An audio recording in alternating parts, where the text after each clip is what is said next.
தி deep dive நிகழ்ச்சிக்கு உங்களை மிகுந்த உற்சாகத்துடன் வரவேற்கிறேன். உங்களுக்கு எப்போதாவது தோன்றியிருக்கிறதா? அதாவது நாம் அன்றாடம் கேள்விப்படும் நாள்பட்ட நோய்கள், சர்க்கரை நோய் அல்லது தன்னுடல் தாக்க நோய்கள் எனப்படும் ஆட்டோ இம்யூன் பிரச்சனைகள் எல்லாம் வெறும் துரதிர்ஷ்டத்தாலோ அல்லது நமது மரபணுக்களில் உள்ள கோளாறால தான் வருது அப்படின்னு? கண்டிப்பா. ஒரு நிமிஷம் யோசிச்சு பார்த்தா பலரும் அப்படிதான் நினைக்கிறாங்க. இது ரொம்ப பொதுவான ஒரு எண்ணம். ஆமா, ஆனா இந்த ஆழமான அலசலில் நாம் பார்க்க போகும் விஷயம் அந்த எண்ணத்தை அடியோடு மாத்தப் போகுது. இன்று நாம் டாக்டர் பெர்க்மன் வழங்கிய மைக்ரோபயோம் மேக்ஓவர், அதாவது நுண்ணுயிரி மண்டல மறுசீரமைப்பு என்ற மிக முக்கியமான ஒரு வீடியோவின் குறிப்புகளைத்தான் அலசப் போகிறோம். இது ஏதோ சந்தையில் புதிதாக வந்திருக்கும் மருந்துகளையோ தடுப்பூசிகளையோ பற்றியதல்ல. நமது குடலுக்குள் இயங்கும் ஒரு பிரம்மாண்டமான சுற்றுச்சூழல் நமது வெளிப்புற உலகிற்கு எவ்வாறு எதிர்வினையாற்றுகிறது என்பதை பற்றியது. சரி, இதை விரிவாக பார்ப்போம். நீங்கள் நம்புவீர்களா என்று தெரியவில்லை. மனித உடலின் செல்கள் நாம் நினைப்பது போல் 100% மனித செல்கள் அல்ல. நாம் வெறும் 1/3 மட்டுமே மனித செல்களை கொண்டிருக்கிறோம். அதுதான் உண்மை. மீதமுள்ள 2/3 ட்ரில்லியன் கணக்கான பாக்டீரியாக்கள், பூஞ்சைகள், வைரஸ்கள் மற்றும் ஈஸ்ட்கள் அடங்கிய ஒரு மாபெரும் நுண்ணுயிரி மண்டலமாகும். நாம் ஒரு தனி மனிதன் என்பதை விட நடமாடும் ஒரு மிகப்பெரிய சுற்றுச்சூழல் என்று சொல்வதுதான் மிக சரியாக இருக்கும். அந்த மாபெரும் சுற்றுச்சூழல் பத்தி பேசும்போதுதான் எனக்கு ஒரு விஷயம் தோணுது. அந்த 2/3 நுண்ணுயிரிகள் தான் மனித உடல் சேதமடைந்த திசுக்களை எவ்வாறு சரி செய்கிறது என்பதையும் தீர்மானிக்கின்றன. ஆமாம், தினசரி மாறக்கூடிய சுற்றுச்சூழலுக்கு ஏற்ப நமது உடல் தன்னை எவ்வாறு தகவமைத்துக் கொள்கிறது என்பதையும் அவையே நேரடியாக தீர்மானிக்கின்றன. பல தசாப்தங்களாக பாக்டீரியாக்கள் என்றாலே அவற்றை அழித்துவிட வேண்டும் என்ற மனநிலையில தான் மருத்துவ உலகம் இருந்தது. ஆனா இப்போ நிலைமை மாறிடுச்சு இல்லையா? கண்டிப்பா மாறிடுச்சு. அறிவியலும் மருத்துவமும் இப்போதுதான் இந்த குடல் நுண்ணுயிரிகளின் உண்மையான முக்கியத்துவத்தை முழுமையாக உணரத் தொடங்கியுள்ளன. இதன் பிரம்மாண்டத்தை புரிந்து கொள்ள வேண்டுமென்றால் ஒரு புள்ளி விவரத்தை பார்க்கலாம். 2026ஆம் ஆண்டுக்குள் இந்த மைக்ரோபயோம் துறை $2.89 பில்லியன் சந்தையாக மாறப்போகிறது என்று கணிக்கப்பட்டுள்ளது. Wow, $2.89 billion. இது உண்மையிலே ஒரு மிகப்பெரிய துறை. உண்மைதான். இதிலிருந்து தெரிவது என்னவென்றால், இது ஏதோ ஒரு தற்காலிகமான மருத்துவ ட்ரெண்ட் அல்ல. இதுதான் எதிர்கால மருத்துவத்தின் ஆணிவேர். இந்த ட்ரில்லியன் கணக்கான நுண்ணுயிரிகளை நாம் எவ்வாறு ஒரு தோட்டக்காரனைப் போல பராமரிக்கிறோம் என்பதில்தான் நமது ஒட்டுமொத்த உடல் மற்றும் மன ஆரோக்கியமும் அடங்கியுள்ளது. இங்குதான் விஷயம் மிகவும் சுவாரஸ்யமாகிறது. நாம் வழக்கமாக மூளைதான் உடலின் மாஸ்டர் கண்ட்ரோல், அதுதான் எல்லாவற்றையும் இயக்குகிறது என்று நினைத்துக் கொண்டிருக்கிறோம். ஆனால் குடலுக்கும் மூளைக்குமான இணைப்பு என்று ஒன்று இருப்பதை பலரும் அறிவதில்லை. ஆமா, அந்த குடல் நரம்பு மண்டலத்தை ஒரு மிகப்பெரிய சூப்பர் ஹைவே என்றுதான் சொல்ல வேண்டும். இதை சற்றே ஆழமாக பார்த்தால், நமது மனநிலையை மகிழ்ச்சியாகவும் அமைதியாகவும் கவனத்துடனும் வைத்திருக்க உதவும் செரோட்டோனின் என்ற மிக முக்கியமான நரம்பு கடத்தியில் 90% மூளையில் உற்பத்தியாவதில்லை. அது நமது குடலில்தான் உற்பத்தியாகிறது. இது பலருக்கும் ஆச்சரியமாக இருக்கலாம். கண்டிப்பா. அதாவது, நீங்கள் இன்று காலையில் மகிழ்ச்சியாக எழுகிறீர்களா அல்லது எரிச்சலுடன் இருக்கிறார்களா என்பதை உங்கள் தலையிலுள்ள மூளையை விட உங்கள் வயிற்றிலுள்ள குடல்தான் பெருமளவு தீர்மானிக்கிறது. இந்த குடலுக்கும் மூளைக்குமான தொடர்ச்சியான தகவல் பரிமாற்றத்தை நிர்வகிப்பது வேகஸ் நரம்பு என்ற ஒரு அதிமுக்கிய நரம்பாகும். வேகஸ் என்றால் லத்தீன் மொழியில் அலைந்து திரிபவர் என்று அர்த்தம். பேருக்கு ஏற்றால் போலவே இது ரொம்ப தூரம் பயணிக்குது போல. சரியா சொன்னீங்க. இது மண்டையோட்டின் அடிப்பகுதியில் தொடங்கி கழுத்து வழியாக பயணித்து இதயம், நுரையீரல் என அனைத்தையும் தாண்டி நமது குடல் வரை நீண்டு செல்கிறது. இதில் மிக முக்கியமான அறிவியல் உண்மை என்னவென்றால், இந்த வேகஸ் நரம்பின் 80 முதல் 90% செயல்பாடு உணர்திறன் கொண்டது. உணர்திறன் கொண்டதென்றால் குடலில் நடப்பதை மூளைக்கு தெரிவிப்பதா? அதேதான். மூளை குடலுக்கு என்ன செய்ய வேண்டும் என்று கட்டளையிடுவதை விட, குடலில் நடக்கும் ஒவ்வொரு சிறு அசைவையும், கழிவு வெளியேற்றத்தையும், அங்குள்ள நுண்ணுயிரிகளின் வேதியியல் மாற்றங்களையும் மூளைக்கு தொடர்ந்து ரிப்போர்ட் செய்து கொண்டே இருப்பதுதான் இந்த நரம்பின் முக்கிய வேலை. அப்போ ஒருவேளை நாம் உடலுக்கு ஒவ்வாத ஒரு உணவை சாப்பிட்டால் என்ன நடக்கும்? உடனே குடலில் உள்ள நுண்ணுயிரிகள் அபாய சிக்னலை இந்த நரம்பு வழியாக மூளைக்கு அனுப்புகின்றன. மூளை உடனடியாக உடலின் நோய் எதிர்ப்பு சக்தியை தூண்டுகிறது. மூளைக்கும் குடலுக்குமான அந்த தகவல் தொடர்பு அவ்வளவு வேகமானது. அப்படியானால் நாம் உண்ணும் உணவு எப்படி உடலோடு கலக்கிறது, இந்த நுண்ணுயிரிகள் அதில் எப்படி வேலை செய்கின்றன என்பதை பார்ப்பது மிகவும் அவசியம். நம் செரிமானம் என்றாலே வாய், வயிறு, குடல் என்ற ஒரு இயந்திரத்தனமான குழாய் அமைப்பைத்தான் கற்பனை செய்கிறோம். ஆனால் உண்மையான மேஜிக் வேற விதமாக நடக்கிறது. உணவின் வாசனை மூளையை சென்றடைவதில்தான் செரிமான பயணமே தொடங்குகிறது. ஆமாம். அதைத் தொடர்ந்து வாயில் கார்போஹைட்ரேட் செரிமானம் ஆகிறது. பிறகு வயிறு, அங்கு அமிலம் மற்றும் புரதங்களை பிரிக்கும் வேலை நடக்கிறது. அடுத்து கணையம் மற்றும் சிறுகுடல் வழியாக சென்று உடலுக்கு தேவையான சத்துக்கள் உறிஞ்சப்படுகின்றன. இறுதியாக மீதமுள்ள செரிக்கப்படாத நார்கள் மற்றும் கழிவுகள் பெருங்குடலை அடைகின்றன. அங்கேதான் அந்த ட்ரில்லியன் கணக்கான பாக்டீரியாக்கள் காத்திருக்கின்றன. அந்த எஞ்சியிருக்கும் கழிவுகளை தங்களின் உணவாக எடுத்துக்கொண்டு அதிலிருந்து உடலுக்கு மிக அத்தியாவசியமான பி வைட்டமின்களை அவை உருவாக்குகின்றன. இது எவ்வளவு நேர்த்தியான ஒரு ரசவாத அமைப்பு பாருங்கள். இதை ஒரு பெரிய கண்ணோட்டத்துடன் நினைத்து பார்த்தால், இந்த ஒட்டுமொத்த செரிமான செயல்முறையும் பிழையின்றி நடக்க குடலில் உள்ள நுண்ணுயிர்களின் சமநிலை மிக மிக அவசியம். டாக்டர் பெர்க்மன் இதை ஆப்பிரிக்காவின் புகழ்பெற்ற செரங்கெட்டி சமவெளியுடன் ஒப்பிடுகிறார். செரங்கெட்டி சமவெளியா? அது ரொம்ப சுவாரஸ்யமான ஒப்பீடு. ஆமாம், அந்த பரந்த சமவெளியில் ஒரு சரியான சூழலியல் அமைப்பு இருக்க வேண்டும். சிங்கங்களும் இருக்க வேண்டும், எருமைகளும் இருக்க வேண்டும். அளவுக்கு அதிகமாக சிங்கங்களோ அல்லது அளவுக்கு அதிகமாக எருமைகளோ இருக்கக்கூடாது. ஒரு உயிரினம் இன்னொரு உயிரினத்தை கட்டுக்குள் வைத்திருக்க வேண்டும். அதுபோலத்தான் நமது குடலிலும் நன்மை செய்யும் பாக்டீரியாக்களும் மற்ற ஈஸ்ட், பூஞ்சை போன்ற நுண்ணுயிர்களும் சரியான விகிதத்தில் இருக்க வேண்டும் என்று சொல்கிறீர்களா? செய்யும் பாக்டீரியாக்கள் ஒரு பாதுகாப்பு கவசமாக செயல்பட்டு வெளியிலிருந்து வரும் நோய்க்கிருமிகளை தடுத்து உடலுக்கு தேவையான குறுகிய சங்கிலி கொழுப்பு அமிலங்களை உற்பத்தி செய்து குடல் சுவரை வலுவாக வைத்துக் கொள்கின்றன. இந்த செரங்கேட்டி சமவெளி உதாரணம் ரொம்பவே தத்ரூபமாக இருக்கிறது. ஆனால் இந்த சமநிலை உடையும் போதுதான் உடம்புல அத்தனை பிரச்சனைகளும் ஆரம்பிக்கிறது. இதைத்தான் மருத்துவத்தில் டிஸ்பயோசிஸ் என்று குறிப்பிடுகிறார்கள் இல்லையா? ஆமாம். இந்த சமநிலை மாறும்போது, அதாவது குடலில் உள்ள அந்த நுண்ணுயிரி காடு அழியும் போது சரியாக என்ன நடக்கிறது? குடலில் நல்ல பாக்டீரியாக்களின் எண்ணிக்கை குறையும் போது அந்த காலி இடத்தை ஆக்கிரமிக்க பூஞ்சைகள் மற்றும் அச்சுகள், அதாவது மோல்ஸ், மிக வேகமாக வளரத் தொடங்குகின்றன. காளான்கள் எப்படி ஈரப்பதமான இடத்தில் வேகமாக பரவுமோ அதுபோல இவை குடல் முழுவதும் பரவுகின்றன. சரியா சொன்னீங்க. இந்த கெட்ட நுண்ணுயிரிகளின் ஆதிக்கம் அதிகரிக்கும் போது அவை வெளியிடும் நச்சுகள் குடல் சுவரில் உள்ள மிக நுட்பமான இணைப்புகளை சிதைக்கத் தொடங்குகின்றன. நமது குடல் சுவர் என்பது வெறும் ஒற்றை செல் தடிமன் கொண்டது. அந்த செல்கள் ஒன்றோடு ஒன்று கைகோர்த்து ஒரு கேட்கீப்பர் போல செயல்படுகின்றன. இவை முழுமையாக செரிமானம் ஆன சத்துக்களை மட்டுமே இரத்தத்தில் கலக்க அனுமதிக்கும். ஆனால் இந்த கெட்ட பூஞ்சைகள் அந்த செல்களை பிரித்து விடுகின்றன. இதைத்தான் நாம் கசிவுள்ள குடல் அல்லது லீக்கி கட் என்று கூறுகிறோம். இந்த கசிவுள்ள குடல் ஏற்படும்போது நடக்கும் விளைவுகளை பார்த்தால் இதுதான் இன்றைய பெரும்பாலான நவீன நோய்களுக்கு ஆணிவேர் என்பது தெளிவாக புரிகிறது. அந்த நுட்பமான இணைப்புகள் உடைக்கப்படும்போது செரிமானம் ஆகாத மிகப்பெரிய புரத மூலக்கூறுகளும் நச்சுகளும் நேரடியாக இரத்த ஓட்டத்தில் கலக்கத் தொடங்கிவிடுகின்றன.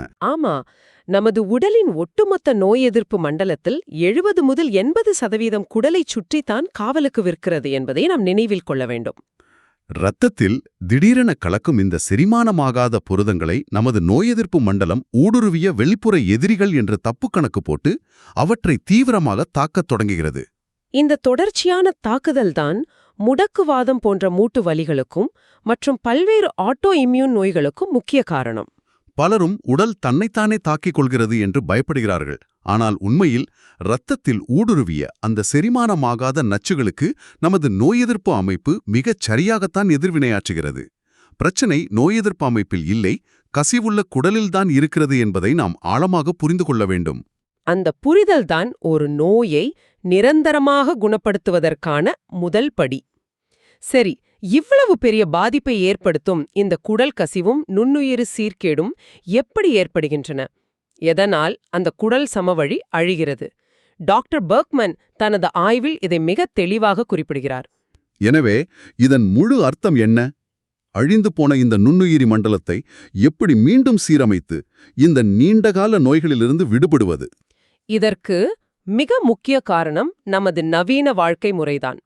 நாம் அன்றாடம் பயன்படுத்தும் பதப்படுத்தப்பட்ட அதீத சர்க்கரை, அதிகப்படியான நுண்ணுயிர் கொல்லிகள் மற்றும் மன அழுத்தம் ஆகியவை குடலை அழிக்கின்றன.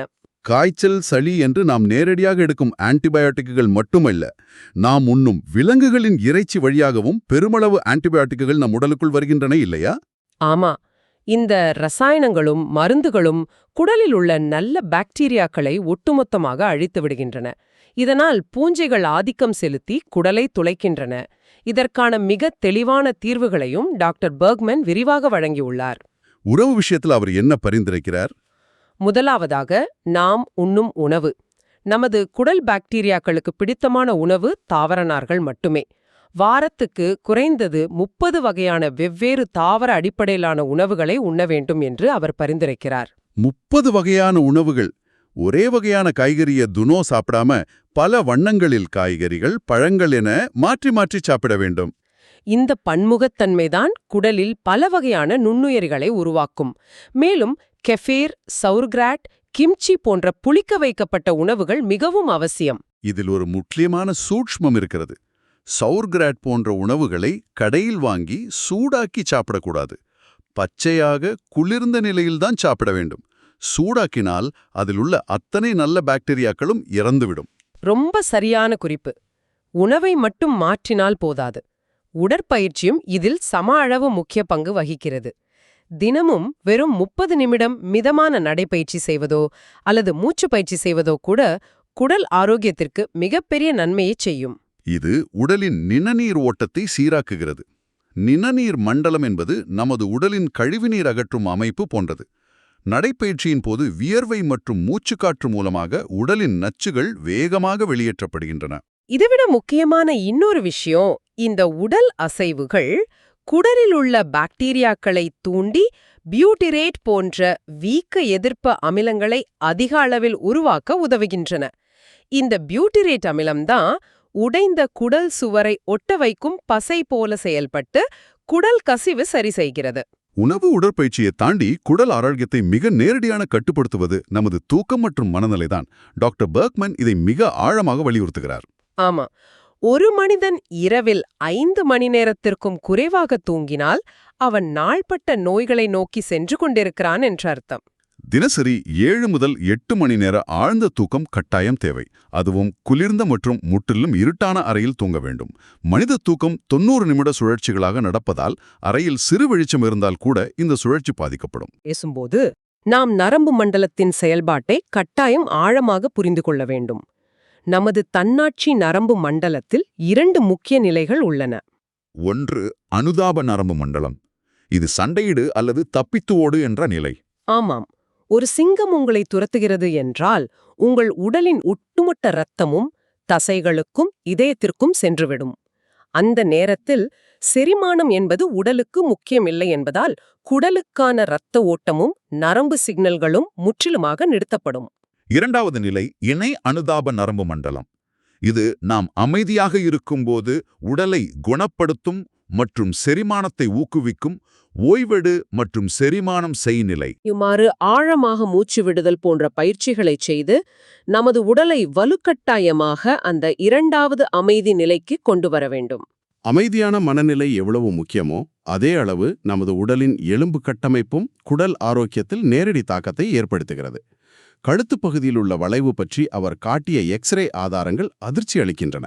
நமது கழுத்துப் பகுதியில் இயற்கையாகவே சி வடிவத்திலான ஒரு வளைவு இருக்க வேண்டும். அந்த வளைவு வழியாகத்தான் முக்கியமான வேகஸ் நரம்பு பாதுகாப்பாக கீழே இறங்குகிறது. ஆனால் இன்று நாள் முழுவதும் செல்போன்களையும் கம்ப்யூட்டர்களையும் குனிந்து பார்த்தே பலருக்கும் இந்த கழுத்து வளைவு நேராகி விடுகிறது. இதை டெக்னிக் என்று சொல்கிறார்கள். பார்க்கின்சன் நோய் மற்றும் கடுமையான மனச்சோர்வு உள்ள நோயாளிகளின் எக்ஸ்ரேகளை காட்டி அவர்களின் கழுத்து வளைவு எவ்வாறு சிதைந்துள்ளது என்பதை அவர் விளக்குகிறார்.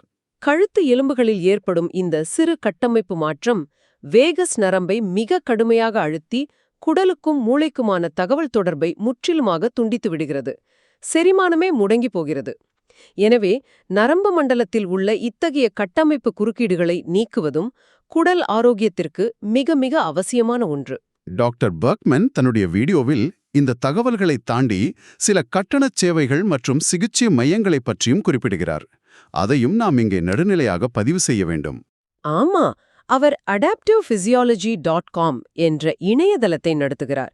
அதில் உடலியல் மற்றும் நுண்ணுயிரி மண்டலம் குறித்த விரிவான வழிகாட்டுதல்கள் இருப்பதாகவும் பொதுவாக $30 இருக்கும் அதன் மாதாந்திர சந்தாவை $4.50 வழங்குவதாகவும் அவர் குறிப்பிடுகிறார். அது மட்டுமல்லாமல் நோயாளிகளுக்கு நேரடி சிகிச்சை அளிக்க 2 மையங்கள் இருப்பதாகவும் அவர் தெரிவித்துள்ளார். மெக்சிகோவின் டிஜுவானாவில் உள்ள மையத்தில் பல் மருத்துவம் மற்றும் ஸ்டெம் செல் சிகிச்சை ஒருங்கிணைந்து வழங்கப்படுகின்றன. கலிபோர்னியாவின் ஹண்டிங்டன் பீச்சில் உள்ள மற்றொரு மையத்தில் நரம்பியல் பரிசோதனைகளுக்கு ஒரு சிறப்பு சலுகையாக $100 கட்டணத்தில் ஒரு விரிவான சேவையை வழங்குவதாகவும் அவர் தெரிவித்துள்ளார். அந்த வகையில் இந்த மொத்த அலசலையும் நாம் ஒரு சுருக்கமான முடிவுக்கு கொண்டு வரலாம். ஒட்டுமொத்த விவாதத்தையும் சுருக்கமாக தொகுத்து வழங்க வேண்டுமென்றால், நமது உடல் ஆரோக்கியம் என்பது வெறும் அறிகுறிகளுக்கு சிகிச்சை அளிப்பதல்ல. அது நமது உள்ளே இருக்கும் நுண்ணுயிரி தோட்டத்தை சரியாக பராமரிப்பதில் உள்ளது. நமது மூதாதையர்கள் வாழ்ந்தது போல இயற்கை உணவுகளை உண்பது மற்றும் மன அழுத்தத்தை குறைப்பது ஆகியவையே உண்மையான தீர்வு. இது ஒரு முக்கியமான கேள்வியை எழுப்புகிறது. இன்று நாம் விவாதித்த இந்த அறிவியல் உண்மைகளை வைத்து பார்த்தால், நாம் இரவில் விழித்திருக்கும்போது இனிப்பு சாப்பிட வேண்டும் என்று தோன்றுவதோ அல்லது ஒரு குறிப்பிட்ட உணவின் மீது திடீரென ஆசை வருவதோ நமது மூளையின் முடிவல்ல. நமது குடலில் வாழும் அந்த நுண்ணுயிரிகள்தான் தங்களுக்கு தேவையான உணவை கேட்டு அந்த ஆசைகளை தூண்டுகின்றன என்கிறீர்கள். மனநிலையை, அமைதியை, மகிழ்ச்சியை தீர்மானிக்கும் செரோட்டோனின் ஹார்மோன்களில் 90% அவைகள்தான் உற்பத்தி செய்கின்றன என்றால், நாம் தினசரி எடுக்கும் முடிவுகள், கோபங்கள், சந்தோஷங்கள் மற்றும் எண்ணங்கள் உண்மையிலேயே நம்முடையதுதானா? அல்லது நமக்குள்ளே வாழும் அந்த கோடிக்கணக்கான நுண்ணுயிர்கள் நம்மை அமைதியாக இயக்கிச் செல்கின்றனவா? என்ன ஒரு ஆழமான சிந்தனை! உண்மையிலேயே நாம் யார்? நமது எண்ணங்கள் எங்கிருந்து உற்பத்தியாகின்றன? நமது தனிப்பட்ட சுபாவம் என்பது நமது மூளையா இல்லை குடலா என்ற கேள்வியே இப்போது தலைகீழாக மாறிவிட்டது. இந்த சிந்தனையோடு இன்றைய ஆழமான அலசலை நாங்கள் நிறைவு செய்கிறோம். தொடர்ந்து சிந்தியுங்கள். உங்களுக்குள்ளும் உங்களைச் சுற்றியும் நடக்கும் இந்த உயிரியல் மாயங்களை ஆராய்ந்து கொண்டே இருங்கள்.